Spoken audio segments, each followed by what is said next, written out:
શ્રી ગુરુદેવ Dutt. NRI પરના video બનાવ્યા ને એટલે બહુ લોકો એક્ટિવ થઈ જાય. એમાં એક સહજ પ્રશ્ન, ઘણાના પ્રશ્નો છે, એમાં એક પ્રશ્ન કે ભાઈ સર વિશ્વયુદ્ધ ક્યારે થશે? આપણે ઓલરેડી ભાઈ વિશ્વયુદ્ધમાં જ છે. ભારત ઇન્વોલ્વ નહીં થયું ને આપણી દશા એવી નથી થઈ એટલે તમને ખ્યાલ નથી આવતો. જે જગ્યાએ વોર થાય છે ને એ દેશની પ્રજાઓની હાલત જો. રશિયા દ્વારા યુક્રેન પર જે હુમલા થાય તો યુક્રેનની પ્રજાઓની હાલત જો. ઇઝરાયલ દ્વારા જે ગાઝા પર હુમલા થાય છે તેની આખા શહેરને શહેર ખંડેર થઈ રહેલા છે. હમણાં ભારત પાકિસ્તાનનું થઈ ગયું, કોઈક કારણસર એમાં બ્રેક આવ્યો છે. જેવું ભારત પાકિસ્તાનનું થશે એટલે એમાં ધીરે એને બાંગ્લાદેશના બધા ઇન્વોલ્વ થાય. We are already in third world war. China તાઇવાનનું ગાજર લટકે જ છે. ઉત્તર કોરિયા ક્યારે કૂદું ક્યારે અમેરિકાને મારું થઈ રહેલો છે. ઓલરેડી વિશ્વયુદ્ધમાં જ છે. જ્યારે પણ જે સમયે પણ પ્રથમ વિશ્વયુદ્ધ પણ થયું ને તો બધા દેશ એક સાથે લડાઈમાં નહીં ઉતરી પડેલા. ધીરે ધીરે આગ ફેલાય. જેમ જંગલમાં ધીરે ધીરે આગ ફેલાય ને તેમ આ બધી આગ ધીરે ધીરે. હવે જ્યારે ઇતિહાસ લખાય તો 2020થી જ લખાવાનો છે, કોરોના કાળથી જ. કદાચ કોઈ ઇતિહાસકાર જરા વધારે દોરદાયા હશે તો 2022થી 2022થી લખશે. વી are already in third world war. પણ એક લાંબી પ્રોસેસ છે, લાંબી ક્રિયા છે.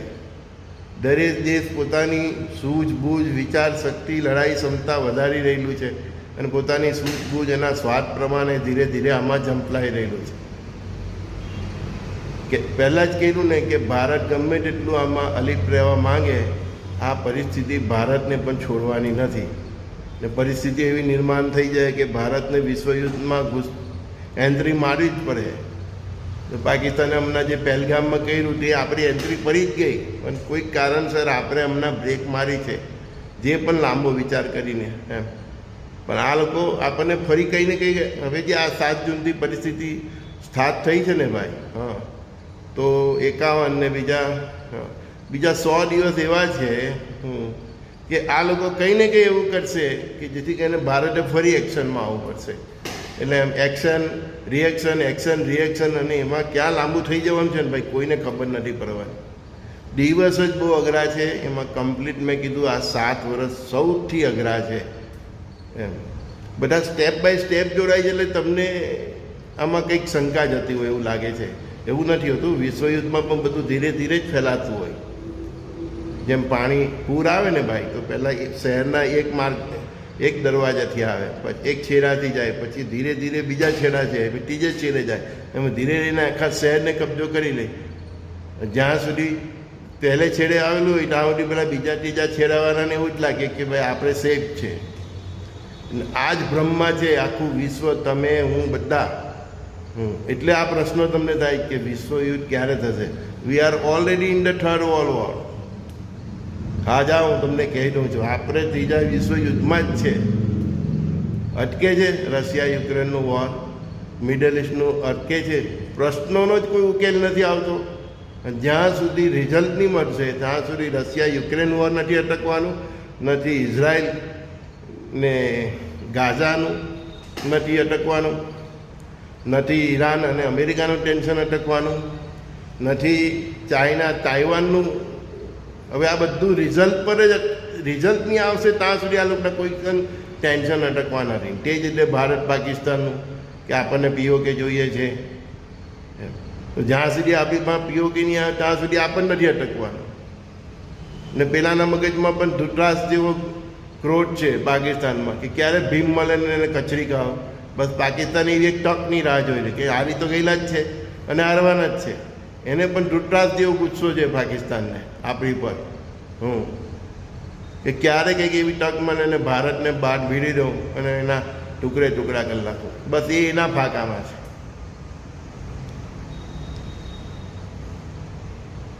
અમે એનઆરઆઈ માટે કહેતા હતા તો બધાને મિર્ચી લાગી જતી હતી. હવે જુઓ હવે લોસ એજન્સીથી કેવું થાય છે. ટ્રમ્પ સાહેબ બધા જોડે જોડે લોસ એજન્સીનું જો છોડો, ટ્રમ્પ સાહેબ રોજ નવા નવા ફરે. એવરેજ રોજના 5 થી 7 ઇન્ડિયનને ત્યાંથી તગેડી મૂકવામાં આવે છે. એવરેજ ખાલી ઇન્ડિયનની વાત કરું, બીજા એશિયન કેટલાને તો 9, 10, 11 કરી દેતો એટલે ખબર નહીં. બરાબર ને? અને આ એક્શનના ચક્કરમાં લોસ એન્જલસમાં જે બધું બળવા થયા અને બધું તોફાન મચી ગયું છે એ અમેરિકાના સિટીએમાં થવાનું. એ જ સેમ વસ્તુ ભારતમાં થવાની છે. આ 3-4 કરોડ જે રોહિંગ્યા મુસલમાન ઘૂસી ગયેલા છે બાંગ્લાદેશી, તે હું શાંતિથી બેહવાના છે. ટાટા મામા કરીને જતા રહેવાના છે કે હા ચાલો તમે કહેવું છો એટલે અમે જઈએ અમારા પીએફ. કોઈ ના જવાનું નથી, બધા હલગાઈને જવાના છે. સરકારો જાણે છે. આ અગ્નિવીર યોજના એના માટે જ હતી. આ જે રાષ્ટ્રના વિરોધીઓ છે તે એટલે જાણી જોઈને વિરોધ કર્યો. કારણ કે આપણું લશ્કર તો બોર્ડર પરથી નવરું નથી પડવાનું. તો અંદર આ બધા તોફાનીઓને હાંચવા માટે અગ્નિવીર યોજના બહુ જરૂરી હતી. લાંબી દ્રષ્ટિ હોય તો વિચાર કરે ને. દરેક વસ્તુનો વિરોધ કેમ કરવામાં આવે છે? એની પાછળના આ જ બધા કારણ છે કે ભારત બોર્ડર પર લડતું રહી અને દેશમાં આ બધા 3-4 કરોડ ઘૂસેલા છે તે લોકોને આગળ કરીને એક સિવિલ વોર જેવી પરિસ્થિતિ લાવી દેવામાં આવે. દેશ અંદર પણ હળગે અને બહાર પણ હળગે. આ જ મહાભારત તો તમારે મારે જોવાનું છે. આપણે ગમે તેટલી આંખ મીચી દઈએ ને, એ વાસ્તવિકતા છે ને એનો સામનો આપણે કરવાનો જ છે ને તે પછી જ આપણે મહાસત્તા બનીશું.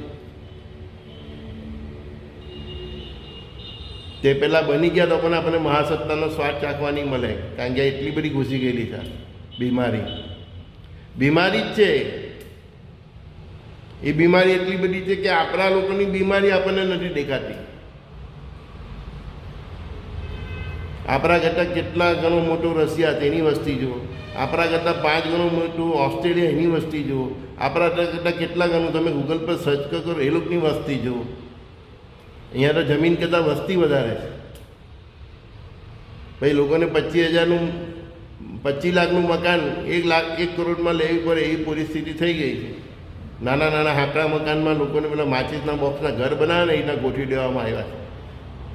ઓવર પોપ્યુલેશન એ બાકી હતું. આ બધા બાંગ્લાદેશી ઘૂસ્યા, બીજા કોણ જાણે અફઘાનિસ્તાની કેટલા ઘૂસેલા છે, પાકિસ્તાની કેટલા ઘૂસેલા છે. આ બધું આપણે સામનો કરવાનો છે. એનાથી છુટકારો નથી મળવાનો ભાઈ.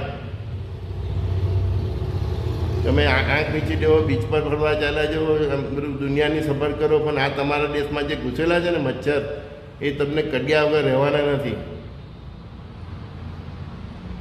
ભલે અત્યારે આપણે 4 નંબરની ઇકોનોમી પર આવી, ત્રીજા પર આવી જાવ, બીજા પર આવી જાવ, પહેલા પર આવી જ જવાના છે 2030 સુધીમાં.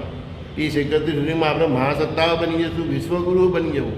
પણ આજે પેલા મચ્છર ઘૂસી ગયેલા એનો ઈલાજ તો કરવો જ પડે ભાઈ. ને એનઆરઆઈ પણ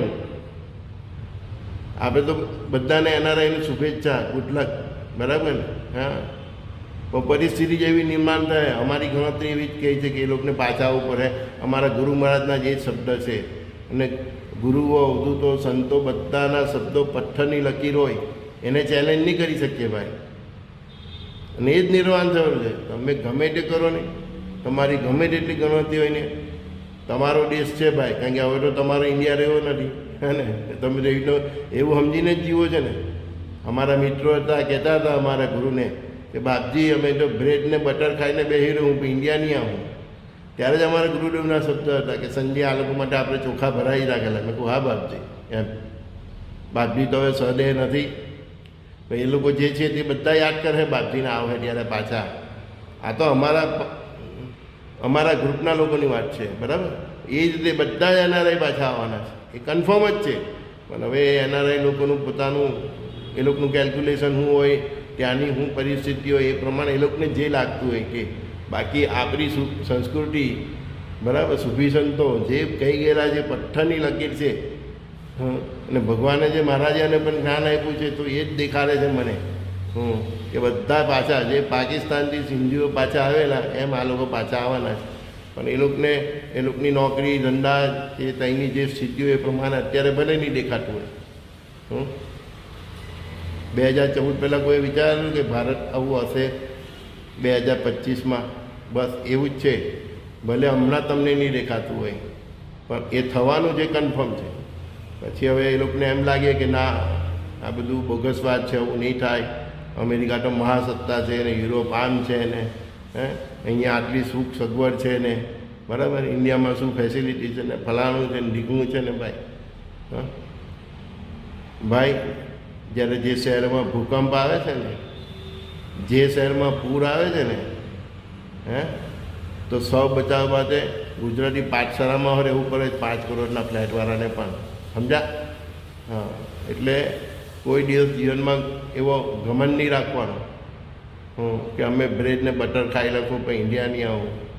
મા અને માતૃભૂમિ જ સંગ્રહ, બીજા કોઈ નહીં સંગ્રહ. અને ખરાબ સમયમાં તમને તમારો પરિવાર જ કામ લાગે, બીજા તો બહુ દૂરની વાત છે. એટલે હું તો હજુ પણ કહું છું, જે એનઆરઆઈ લોકોએ એના ઇન્ડિયન ફેમિલી સાથે સંબંધ 10-20 કર્યા હોય ને, તો આ વરસ 1.5 વર્ષમાં સુધારી નાખજો. તમે આવશો તો એ લોકો જ તમને જોશે.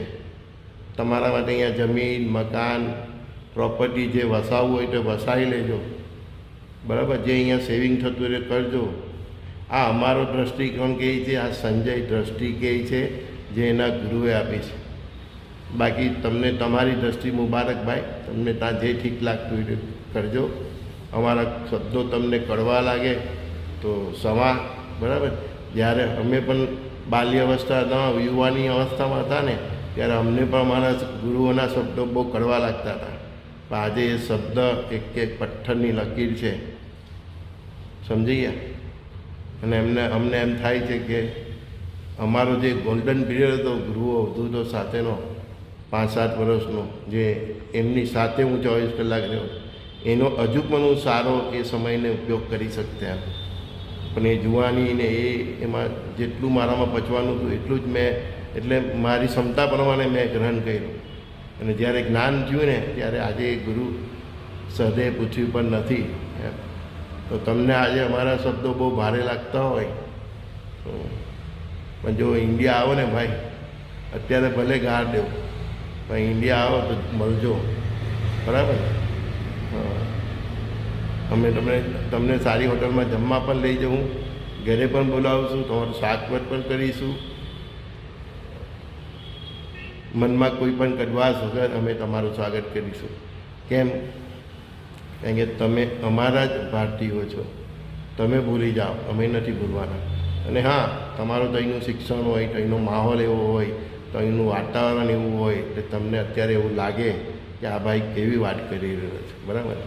પણ જે ભૂમિ, જે રાષ્ટ્ર, એના સંતો, દૂતો, જે સનાતન સંસ્કૃતિ, એની સાથે જે અમે જોડાયેલા છે ને એના પ્રભાવ હતા જે અમને દેખાય છે ને જે દ્રષ્ટિ અમને આપી ગયા છે, એ જે અમને દેખાય છે એના આધારે કહીએ છીએ કે ત્યાંથી જે લોકો જેટલા જલ્દી એ લોકોનો પ્લાન બી એક્ટિવ કરશે એટલા સફળ રહેશે. પછી તો ભાઈ એ લોકોની દુનિયા છે, એ લોકોને જે ઠીક લાગતું હોય તે જ સાચું, બરાબર ને. આપણે તો આપણો પક્ષ કયો, અને એ દિશામાં થઈ પણ રહેલું છે. કેટલાય વર્ષોથી કહેતો હતો, ટ્રમ્પ તો હમણાં આવ્યો ને આ બધા ફંડા હમણાં આવ્યા, હે ને. અમે તો કેટલાય વર્ષોથી કહેતા હતા, અને એ જ દિશામાં થઈ રહેલું છે. તે છતાં તમને તમારું ત્યાં જ ભવિષ્ય લાગતું હોય તો તમને યોગ્ય લાગે તેમ કરજો. ને અમે કહ્યું છે એ પ્રમાણે જો થાય, બધું થવાનું જ છે. તમને કહેવું છે કે થાય તો ઇન્ડિયા આવે તો અમને જરૂર યાદ કરજો, બરાબર. સંજય બોરીવાલાના સર્વે સખાઓ મિત્રોને પ્રણામ, બરાબર. શ્રી ગુરુદેવ દત્ત.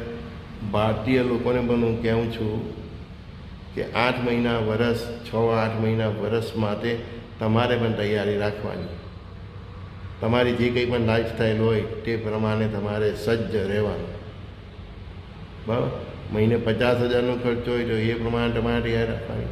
અનાજ, પાણી, દવા, દારૂ, તમારી જે કંઈ પણ લાઈફસ્ટાઈલ હોય. કારણ કે હવે 7 વર્ષ ઇન્ડિયા પણ angry young man, Amitabh Bachchan હતો ને, હા, કયા પિક્ચર પેલા દીવાર ને હું, હા, અમારા જંજીર, હા, અમે જોયેલા ભાઈ. ત્યારે તમારા જેવા હતા ને, બસ એમાં કેવી એની એંગ્રી યંગ મેનની ભૂમિકા છે, બસ એટલો 50ની હાથે લડી પડે, બરાબર ને. બસ એવા એવી ભૂમિકામાં હવે ભારત આવવાનું છે. બસ તૈયારી જ છે. એટલે એના એક્શન ચાલે એમાં આપણે 6-8 મહિના આપણા દારૂ એટલા ડિસ્ટર્બ થાય તો એ રીતે મેન્ટેન રાખજો 7 વર્ષ સુધી, 2032 સુધી. ઘણીવાર કહી ગયું છું, આજના વિડીયોમાં પાછો એડ કરું છું. એટલીસ્ટ 7 વર્ષ સુધી એ રીતે સજ્જ રહેજો કે કોઈ વખત 6 મહિના ઘરે આપણા ધંધા વેપાર આ બધી ધમાલમાં અટવાઈ જાય તો આપણે આપણા પરિવારને તકલીફ નહીં પડે. ભવિષ્ય તો એટલું, જે લોકોના ડાયવોર્સ લીધેલા છે ને તે લોકો ભેગા થવાના છે. પરિવાર છૂટા પડેલા છે એ લોકો ભેગા થવાના છે. જ્ઞાત જાત બધા ભેદ ભૂલીને ભગવાનને પ્રાર્થના કરવાના કે ભાઈ હવે તોબા કરો. માણસ આમ નહીં શીખે ને, પરમાત્મા એને આમ શીખવે છે. ભલભલાના લાગે ને સાપ અને નોળિયાના વેર પણ ભૂલાઈ જાય, બસ એવો સમય આવવાનો છે. પાણી માંગે તો દૂધ મળે, એના માટે કંઈક તો ભોગ આપવો પડે ને. બસ તમે ખાલી એક જ વસ્તુ કરો, શુદ્ધ સાત્વિક જીવન ને ચરિત્ર સાચવો. રોજ 15-20 ભજન કરો, બને તેટલું દાન ધર્મ કરો. બાકીનું કામ તમારી નૌકા પાર કરવાનું કામ પરમાત્મા કરશે. સમજા? શ્રી ગુરુદેવ દત્ત.